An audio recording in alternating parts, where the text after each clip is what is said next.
Good morning, everyone. Chào quý vị. Thank you for coming to our One Yin Birthday Dharma Assembly. Cảm ơn quý vị đã tham dự cái vía Quang Lâm ngày hôm nay. Today is we celebrate her birthday. Ngày hôm nay chúng ta làm lễ để tưởng niệm cái ngày sinh nhật của Bồ Tát.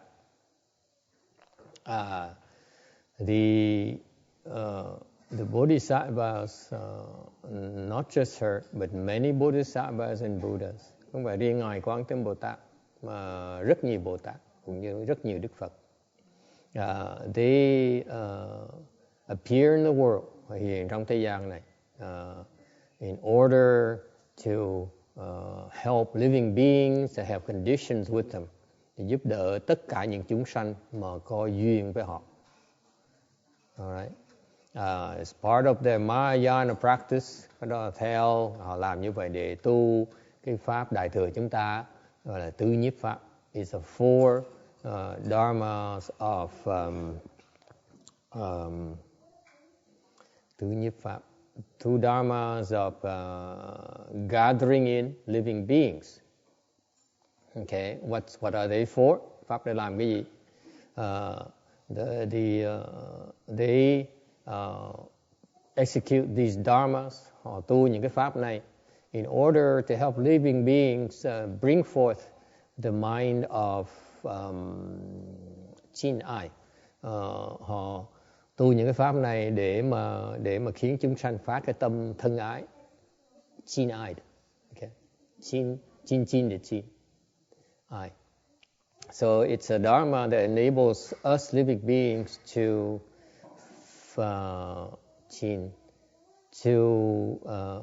get close and bring forth the mind of liking. Chin is to get close. Chin is you personally get close. Thân là cái thân tâm của mình, nó tới gần. Okay, so not only it's your body getting close, your body getting close, physically get close, but also your mind, bring forth the mind of liking, of love, and all those things. Và không phải chỉ là cái thân mà tới thân cần không, còn cái tâm nữa cũng khởi cái tâm là thích thú, yêu chuộng. Alright. So that's the dharma of that's what's called the four dharmas of gathering in. Đó là bốn cái tứ nhiếp pháp. Alright. And what are they? Bốn tứ nhiếp pháp là cái gì? The four dharmas of gathering in are one of the many Mahayana Dharma doors. Cái tứ nhiếp pháp là một trong những rất nhiều của vô lượng vô biên của pháp ở bên đại thừa chúng ta. And if you do this, if you do these four dharmas of gathering in living beings, you are actually executing the six paramitas, equivalent of six paramitas. Cái vị làm cái tu tứ nhiếp pháp này không khác gì là tu cái lục độ. Okay, six paramitas are the dharmas of the Mahayana. Cái đại thừa chúng ta đã tu cái lục độ. Okay, lục ba la mật. And so what are these four dharmas or attraction of gathering in? Những cái pháp, bốn cái tứ nhiếp pháp này là cái gì? Number one is giving. Thứ nhất là bố thí. Number two is ái ngữ. Number two is ai ngữ, the kind words, loving words. And number three, thứ ba is ly hận, is beneficial practices. Okay, là lợi hạnh. Number four is thủng sự. Thứ tư là đồng sự, meaning the same work, literally same work. Okay. So what does it mean? First of all, you first start out with to practice these four dharmas of gathering in living beings. You get started by giving. Thì đầu tiên hết thì chúng ta phải tu cái bố thí. Meaning that you use your wisdom, quý vị dùng cái trí huệ quý vị to decide if living beings need material things, you give them material things. Quý vị thấy mà chúng sanh mà cần những cái đồ vật chất thì chúng ta cho họ những cái đồ vật chất. For example, they're hungry, give them food to eat. Họ đói bụng thì mời họ ăn. Alright?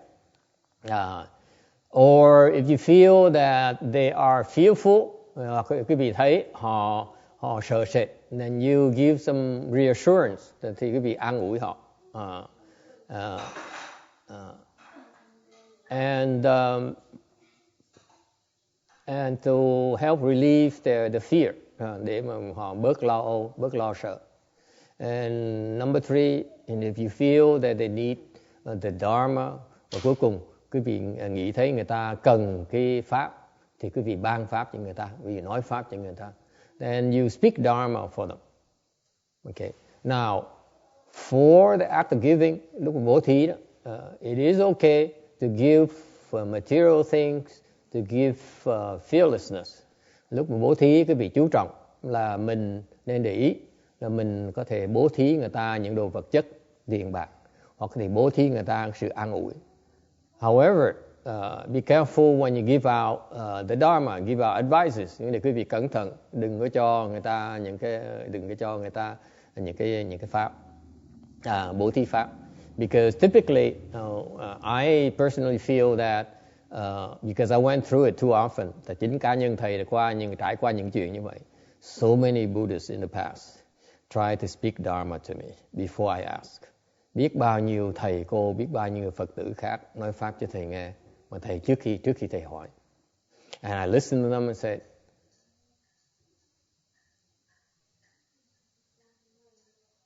you're speaking nonsense. Mình kiên nhẫn mình nghe, nhưng đều cái tông mình nghĩ là người ta nói chuyện vô duyên lãng xẹt. Okay, so when you give Dharma, be careful. If you give Dharma, usually wait until you ask. Thường cái vị bố thí pháp thì phải cẩn thận, đợi người ta hỏi mình mới nói, không hỏi không có nói. If they don't ask, you don't say. Okay, so for example, even at nowadays, ngày hôm nay cũng vậy. I see a lot of things. I could people's problems, concerns, but I can't say anything. I won't say anything until they ask. Nhưng hiện bây giờ cũng vậy. Thầy thấy cái vị có nhiều vấn đề lắm, nhưng đều thầy không nói được gì hết. Mà phải đợi cái vị hỏi mới nói được. Alright? Why? Because you want to help them avoid slandering the Dharma. Tại cái vị làm như vậy là giúp người ta tránh phỉ báng cái Phật pháp. If they slander the Dharma, they're disrespectful to the Dharma, they're going to be in big trouble. Nếu họ khinh thường, họ phỉ báng cái pháp đại thừa chúng ta đó, thì sau này họ phiền dễ sợ lắm. Okay? Now, if you belong to bicycle people, you can speak all kinds of Dharma you want. Quý vị bicycle cô thì nói gì cũng không sao hết, tại vì it's nonsense anyway. Tại vì nói chuyện tầm bậy chả có ý nghĩa, cũng không sao hết, tại nói gì nói. Alright? If you have the real Dharma, wait. Quý vị mà có chánh pháp thì đợi người ta hỏi mới nói được. Alright? So that's the first thing. You practice giving. First of the 4 dharmas gathering in living beings. 4 cái tứ nhiếp pháp bắt đầu hết là bố thí.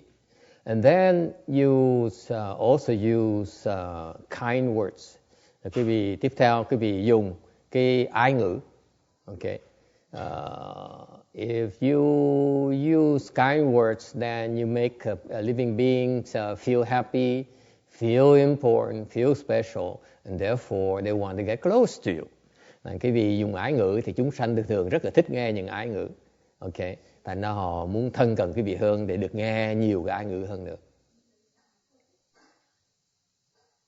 Okay. So for example, your husband says, I want more money. And you say, oh yeah, come here, I will give you more money. And I give you love as well. Như chồng mình mà đòi tiền để mà đi xài. Thì mình nói, đương nhiên, em yêu anh dễ sợ lắm. Em còn không đưa tiền, không còn đưa tình yêu của em nữa luôn. You see? And that's how you gathering in your husband. If you care to. Be careful. You want to gather in people. The idea here is you need to use kind words. Thành thầy nhắc cái chuyện này. Nếu như mà mình muốn nhiếp người ta, nhiếp thọ người ta thì phải dùng ái ngữ. You don't use harsh words. Không nên dùng những lời mà nó cộc cằn như thô bỉ. Alright? And that's reserved for your good know advisor. Những cái thời cộc cằn và thô bỉ đó thì dùng dành cho thiện tri thức của quý vị. Okay? When you become a good know advisor, you are allowed to use harsh words and cruel words. Bởi vì sau này trở thành thiện tri thức rồi thì quý vị có quyền dùng những cái lời cay đắng, khắt khe. Any questions about that? Xin xin, any comment about that?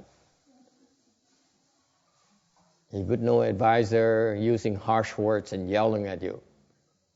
Okay, that's part of the four dharmas of gathering, believe it or not. Thì ra đó là đòn tâm lý để mà nhiếp chúng sanh vào luôn nữa. But it requires special handling. Đều nó phải có biết cách xài mới xài được. Until then, you use kind words. Cái vì thông thường nên dùng ái ngữ mà đối đãi với những người xung quanh mình. So it's better to use kind words to everyone around us. All right? Number 3, beneficial practices. Thứ ba là cái lợi hạnh. Okay. Beneficial practices, meaning that you actually do things to benefit others. Lợi hạnh tức là mình thiệt ra mình làm cái gì để đem cái lợi tới cho người ta. You don't talk about it, you do it. Okay? You get up and you pick up the trash on the floor. Mình đứng dậy, mình bốc cái rác ở trên cái sàn nhà đó. Okay? Or you wipe clean the table, hoặc là chùi cái bàn cho nó sạch sẽ. Those are called beneficial practices. Mình làm những cái việc mà làm lợi cho người ta. The more beneficial your actions are, the more chances you have in gathering them in. Cái lợi hạnh cái gì mà càng lớn lao chừng nào thì càng có thể nhiếp nhiều chúng sanh hơn nữa. Alright? Any questions? Hay thắc mắc gì không? Okay. What is the difference between kind words and, let's say, the Hinayana practice of metta meditation? Cái thầy nhớ lại, I just remember that. Nhớ lại là cái ái ngữ với lại cái bên Nguyên Thủy người ta có cái pháp gọi là pháp metta, thiền metta là thiền từ bi. Okay, it's a they sit there and they send out thoughts of kindness towards themselves. Họ ngồi đó rồi họ gửi ra những cái tư tưởng mà mấy cái tư tưởng từ bi, mấy cái chính họ cái đó. Sau họ gửi tư tưởng and they send it out to their parents, gửi cái tư tưởng đó cho cha mẹ mình, to their spouses, gửi tư tưởng từ bi cho vợ chồng mình, to their children and so on. Okay, that is not what we do. Chúng tôi không làm như vậy. Okay, we actually learn to open our mouth and use kind words to gather in living beings. Khác chỗ bên pháp chúng ta là chúng ta mở miệng ra để dùng cái ái ngữ để mà thâu nhiếp những chúng sanh. Okay, they need to hear it. All right. You only send out thoughts. Number one, I don't like that kind of meditation practice. Number two, it's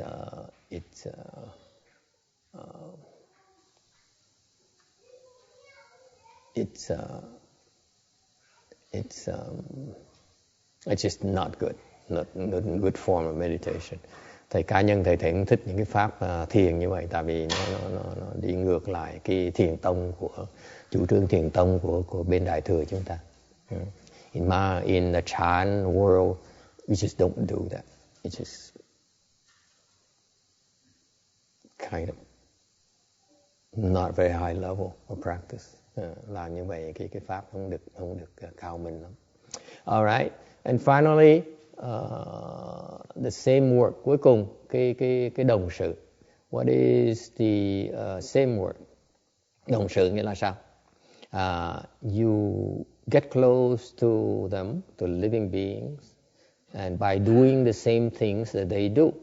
Cái vị đồng sự nghĩa là cái vị thân cận chúng sanh, tất cả chúng sanh bằng cách mình làm những cái mà họ đang làm.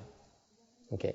So for example, if you want to get we do it all the time, but we just don't talk about it. Chúng tôi làm chuyện đó hoài mà ít nói lắm. For example, like a girl, we get close and do dishes with her. Chẳng hạn như thích cái cô nào đó, mình tới, mình giở đò, mình rửa chén với cổ. Yes, it works all the time. No. So you do the same kind of work, because in doing the same kind of work, you build you bond. Cái vị làm cùng một sự, cùng một việc ấy, thì cái vị tạo cái sự liên hệ nó khăng khít hơn. However, at the Bodhisattvas and Buddha's level, tới trình độ Bồ Tát hoặc là Phật, then the way they do the same work practice, thì họ dùng cái pháp động sự họ là sao? What they do is, as you saw in the, you probably noticed in the Universal Door chapter we recited a while ago. Quý vị để ý tới trong cái kinh Phổ Môn chúng ta mới tụng qua đó. It says that if they need to speak Dharma to you, nếu như Bồ Tát mà cần nói pháp cho quý vị nghe, they actually manifest the same type of person you are, or the same kind of person you are more inclined to listen to believe and speak Dharma for you. Thì quý vị các Bồ Tát sẽ hiện ra cái thân mà cái hạng người mà quý vị tin tưởng mà nói pháp cho họ nghe. Cho for example, if you are Catholic, chẳng hạn như quý vị là bên Cơ đốc giáo, then the Bodhisattva will manifest as Shakra, the Christian king. Thì Bồ Tát sẽ hiện ra cái thân, hóa thân làm Đế Thích. Okay? Để mà nói pháp cho quý vị nghe, to speak Dharma for you. And if you need if a king needs to be educated, needs to be taught, the Bodhisattva will manifest as a king in the body of a king to speak Dharma to them. Chẳng hạn như một ông vua cần được dạy, được giúp đỡ, thì Bồ Tát hiện ra làm cái thân người vua để mà nói pháp cho ông vua nghe. It turns out nowadays, thời buổi này, there are a lot of Bodhisattvas who appear in the world.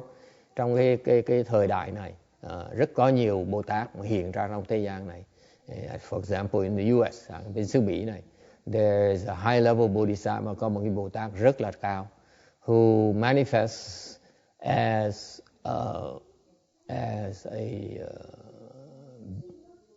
business tycoon.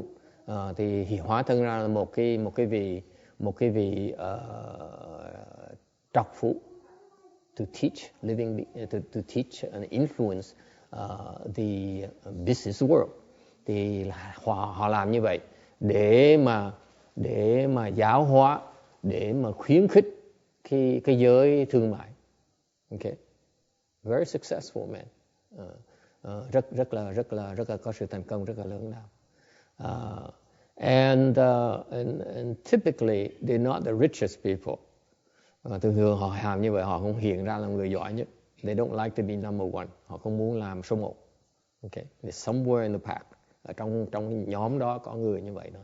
Okay, so that's why you cannot tell, cái việc khó thấy lắm. Okay, but there are bodhisattvas who appear in our world as a very successful businessman. Hiện bây giờ chàng xứ Mỹ là có những cái Bồ Tát mà hiện ra là một cái người vị trọc phú rất là thành công.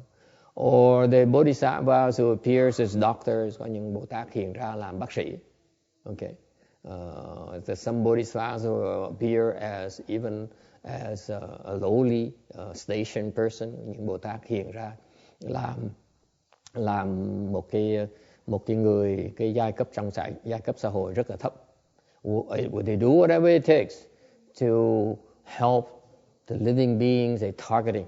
Thì Bồ Tát thường dùng cái pháp đồng sự này để mà giáo hóa những cái người mà cần được giáo hóa. So the point here, if your past Mahayana blessings matured, they will appear to help you. Nói cách khác là nếu như cái phước đại thừa của quý vị mà nó thành thục rồi đó, thì Bồ Tát sẽ hiện ra để dạy cho quý vị. So the point here is you need to keep on planting Mahayana blessings. Don't worry about how much longer it would be, okay, before they come and rescue you and to teach you. Quý vị chỉ lo trồng phước thôi, đừng có lo nó tại sao mà tôi trồng lâu mà Bồ Tát vẫn chưa tới như thường. Okay, it turns out when Bodhisattvas come, you don't even recognize them, you don't even know it's a Bodhisattva. Thì thật là khi quý vị mà tới lúc mà Bồ Tát tới giúp rồi, Bồ Tát hiện ra, quý vị không thể nào nhận ra họ được. I for example, I was taught by the sixth patriarch. Lúc trước thầy được Lục Tổ dạy, because I was pondering about his teaching. Tại thầy đang tu cái pháp của ngài, thầy thắc mắc what did he mean by that? Thầy chỉ thắc mắc là không có biết cái nghĩa cái pháp của ngài là sao. So he appeared in a form of a man that looked like Bác Thiện right there. Maybe it's the sixth patriarch, we don't know. Okay, rồi ông hiện ra, Lục Tổ hiện ra làm cái thân một ông lớn tuổi, tóc bạc như Bác Thiện như vậy nữa, a little bit smaller, a little bit thinner, ốm hơn một tí. Okay. And he taught me what he meant by that. Thì ngài mới dạy thầy là cái ý nghĩa của câu cái lời dạy ngài như vậy. How? Yeah, I get now. He gave me a test and I failed, and I realized exactly I failed what his teaching was about. Ngài cho thầy một cái bài ra bài để thầy làm trật. Okay, I failed the test, and I realized, this is exactly what the teaching means. Cho ra bài mà thầy phải bị rớt, bị làm sai. And 100%, I was off 100%, trật 100% luôn. And that's why I realized, that's what the teaching's about. Mới hiểu rằng là cái lời Bồ Tát dạy là y chóc như vậy. It's funny, I was wondering about it for a few days. Đừng cứ thắc mắc, mấy ngày cứ thắc mắc hoài. Wondering, what did he mean by that? Ngài dạy vậy nghĩa là sao? And he manifested as a man. And after he taught me, he gave me a test and I failed, disappeared, biến mất. Sau khi mà hiện ra để mà dạy thầy cho thầy cái bài hỏi đó, thầy làm trật rồi, biến mất ngay lập tức. So you would never be able to recognize how they would teach you. Nên quý vị, những khi các Bồ Tát tới dạy, quý vị phải lăn tay lại chân mới hiểu được cái lời dạy. It's not as obvious as you think. Quý vị đừng tưởng là các Bồ Tát tới nói là một cách lộ liễu rất rõ ràng đâu. Alright. So furthermore, what happened is that many bodhisattvas they could manifest temporarily. Nhiều Bồ Tát hiện ra trong tạm thời thôi. It's an incredible state. Cái cảnh giới Bồ Tát rất là đặc biệt. They sit in their Buddha land. Các ngài đó ở trong cái Phật độ của các ngài. And then they enter samadhi, ngài nhập định. And they saw that you need to be taught. Ngài thấy rằng quý vị cần được dạy. And they immediately appear in front of you using whatever body you need to be taught with. Ngài tự động sẽ hiện ra ngay trước mắt quý vị đó, với cái thân của bất cứ cái thân gì đó mà cần thiết để dạy cho quý vị. And they teach you and then they disappear. Hiện ra dạy xong rồi biến mất. That's one way. The other way is actually they're born in our world. Cái cách thứ nhì, một cách khác là các Bồ Tát Phật hiện ra qua cái sanh tử của mình luôn nữa. So actually they were born into our world. Chẳng hạn như các ngài sinh vào cái cõi này. I told you many times. Thầy đã nói cái việc nhiều lần rồi. The late John Paul II was a bodhisattva, second ground bodhisattva, being born to our world to help the Catholics, Thì thầy nói rồi mà, nhiều khi nói nhiều quá sợ bên Cơ Đốc giáo nó nổi giận, họ coi thường mình. Là ngài Đức Giáo Hoàng John Paul đệ nhị đó là một cái vị Bồ Tát nhị địa hiện ra trong thế gian này để giúp Cơ Đốc giáo. And you notice he did a lot of revolutionary things in Catholicism. Mà ngài đã cải tạo có những cải tạo rất là lớn lao bên cái Cơ Đốc giáo. So that he left, after he left, he left behind him his disciple. Sau khi đi rồi mới để lại học trò của mình. Okay. Benedict, whatever his name, the 9th or 11th. Rồi đệ tử của ngài mới ở lại. The old guy, the German guy who's very, very high strung. Okay. Rồi để lại đệ tử mình là cái ông Đức Giáo Hoàng Benedict, what is it, 9th or 11th? You guys don't know much about Catholicism, do you? Quý vị không biết gì về Cơ Đốc giáo hả? It's over a billion people who are followers of the Catholicism. How can you help them if you don't know anything about it? Quý vị mà có hơn cả triệu người theo Cơ Đốc giáo mà quý vị không biết gì, sao quý vị giúp người ta được? Alright. So anyway, his disciples stuck around, did his work and retired. Làm xong rồi, làm xong công tác mình rồi về hưu.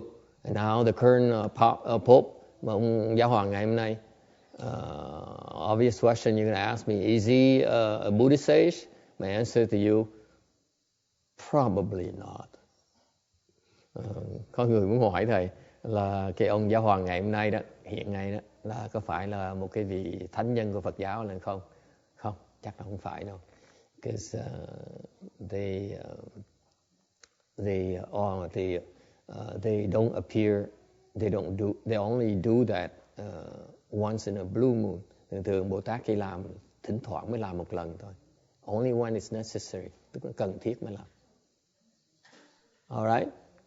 So in Buddhism, in Mahayana, we don't discriminate. Thành đối với Phật pháp chúng ta đó, Đại thừa chúng ta đó, nó không có cái tâm phân biệt.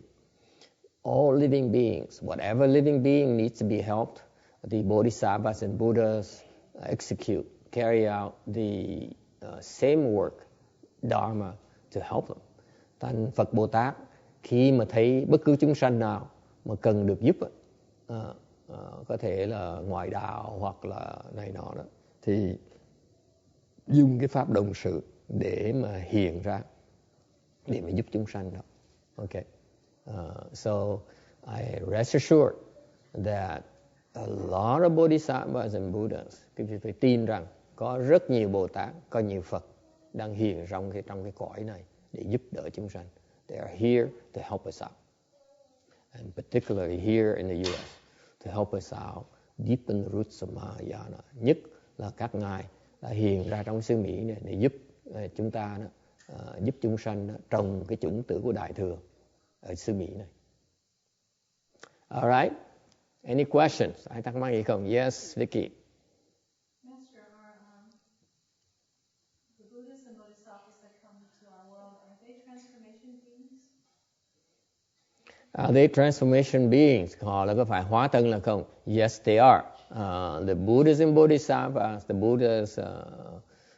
Bodhisattvas have two kinds of bodies. Bồ Tát có hai cái loại thân. Okay. One is the reward body, một cái gọi là báo thân. Okay. And the other is the transformation body. Một cái khác là cái hóa thân. So transformation bodies are the bodies they use to transform into whatever living being so that they can do the same work Dhammador. Thì cái hóa thân là cái họ dùng cái thân đó hóa ra để tu hành cái pháp đồng sự và giúp đỡ chúng sanh. All right. Any other questions? Ai thắc mắc gì khác không? Yes. Master, what was the second one you said, the reward body? The reward body, that's a body that of the Bodhisattva. It's so adorned that you take a look at them, you probably can't take it. Cái báo thân của Bồ Tát thường thường quý vị không được thấy, tại vì quý vị thấy quý vị chịu không nổi đâu. It's just incredible. so adoring, rất là trang nghiêm. Okay. Yes. After these bodhisattvas manifest as authors of books and materials in our world too? Do they manifest as what? Do they write books and materials also? Absolutely. Họ có biên sách là không? Absolutely. Actually, Won Yin actually appeared as a professor as well. Oh yeah. Có câu hỏi là họ có biên sách, có soạn kinh điển biên sách gì không? Thầy nói có chứ. Chẳng hạn như Quán Thế Âm Bồ Tát đã hiện ra một cái làm giáo sư. Okay? Not American, không phải giáo sư người Mỹ. See? We Americans don't have everything. We don't have all the advantages. Come on. Không phải người Mỹ, mà người ngoại quốc. It's a foreigner who actually taught, elaborated on their Won Yin Dharma doors. Rồi cái người giáo sư này giảng về cái pháp Quán Thế Âm, pháp Quan Âm. In a way that even my master cannot. Đến cái trình độ mà Ngài Tiêu Hóa giảng không nổi nữa. Khiếp không? That's how you can tell right away it's no ordinary person. Even my master cannot comprehend that Dharma door the same way this professor does. So therefore, you do not want to battle my professors like I usually do. Thầy nó mở mắt ra, open my eyes. I always used to say, professors are stupid. Từ trước là thầy là dốt dễ sợ lắm. Cứ nói là giáo sư đại học là dốt. No, I was stupid, they're not stupid. Họ không có dốt đâu. Okay. So bodhisattvas will manifest in any way, any shape and form to help us out. Rất là lạ là Bồ Tát đó, là hiện ra đủ cái loại hóa thân hết để giúp đỡ chúng ta. They don't stop at anything. So, there's no need to criticize others. Quý vị không cần phải chê bai chỉ trích người khác. Okay. Does it help? Don't, I'm learning. As I get older, I'm learning to become more humble and more mindful to mind my business. Ngày thấy càng già thì cảm thấy là mình phải biết hổ thẹn hơn, mình biết khiêm tốn hơn, mình chỉ lo chuyện mình làm thôi. The Bodhisattva state is just inconceivable. Cảnh giới Bồ Tát nó bất khả tư nghị. You cannot conceive. Không thể tưởng tượng được. Okay, I was so happy when I saw this professor elaborate on the Won Yin Dharma door. Thầy thấy cái ông giáo sư này mà giảng về cái pháp Quan Âm mà một cách mà tỉ mỉ, mà incredibly detailed, nó chính xác không thể tưởng tượng được. And you can tell that professor's level is higher than my master's even. Đọc cái đó mới thấy rồi. The publication, then I realized that he's even higher level than my master. That's Won Yin. Only a few people was higher level than my master. So therefore it's Won Yin Bodhisattva. Thì thầy đọc cái tài liệu đó mới thấy là cái người này hiểu cái pháp đó còn chính xác mà rõ ràng hơn là sư phụ mình nữa. Ngài Tiên Hóa không bao nhiêu người mà hơn Ngài Tiên Hóa nổi đâu. Okay. Chỉ còn Quán Thế Âm Bồ Tát mới hiểu được nổi thôi. Alright, any other questions? Ai thắc mắc gì khác không? Yes.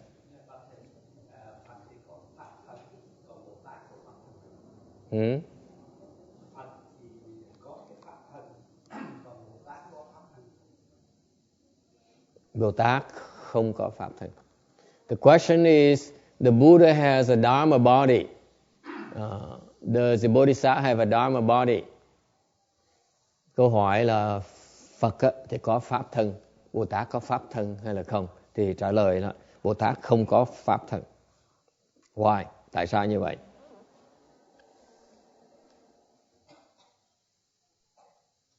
It just is. Tại vì như vậy. Don't ask stupid questions. Okay? I shouldn't ask stupid questions, Thầy em nên hỏi những câu hỏi ngốc như vậy. It just is. The Dharma body, cái pháp thân á, is only the Buddhas have them. Pháp thân có Phật mới có thôi. It's because the Bodhisattvas have not attained the same level of wisdom as the Buddhas. Tại vì Bồ Tát đó chưa đạt tới cái trình độ trí huệ của Đức Phật. What does it mean? Nghĩa là sao? Bodhisattvas still have ignorance. Still have a lot of ignorance. Bồ Tát nó còn nhiều vô minh lắm. What is ignorance? Vô minh là sao?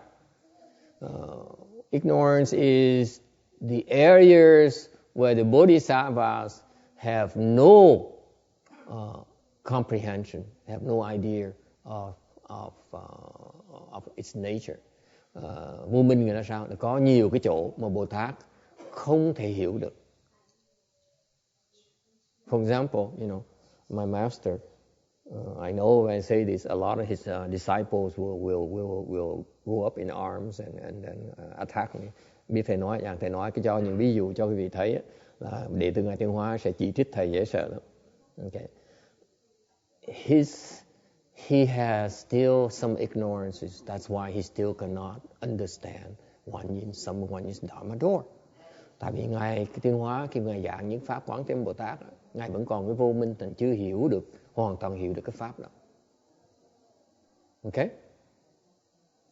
So, in contrast, Buddhas have complete understanding. Ngược lại đó, Đức Phật là có cái trí huệ nó vẹn toàn. It's perfected. Đã vẹn toàn rồi. One Yin Bodhisattva is actually a Buddha. Is a Buddha who transforms into a Bodhisattva body to help us out. Quán Thế Bồ Tát thực sự là một cái vị Phật hóa thân làm Bồ Tát để giúp đỡ chúng ta. Okay, and that's why One Yin Bodhisattva has a Dharma door, has a Dharma body. Vì vậy, Quán Thế Bồ Tát có cái pháp thân. Okay, and so how does it come about? Pháp thân nghĩa là sao? The Dharma body is basically the wisdom that pervades all the universe. Cái pháp thân là thiệt sự chỉ là cái trí huệ, nó biến khắp tất cả cái vũ trụ này. There's nothing that it does not understand. Cái trí huệ này không có cái gì mà không có hiểu. So far so good. And that's why only Buddhas would have that. Thành vì vậy có Phật mới có được cái thân này thôi, chứ còn Bồ Tát vẫn còn vô minh, tại không thể nào có pháp thân được. And that's why only Buddhas have Dharma bodies and Bodhisattvas do not have Dharma body because they still have ignorance, tại họ còn vô minh. Alright? Any questions? Thắc mắc gì khác không? Alright, you have no questions, then we stop here and take a short break and come back and do the lunch offering. Không có thắc mắc gì thì chúng ta nghỉ 5 phút, xong trở về cúng ngọ.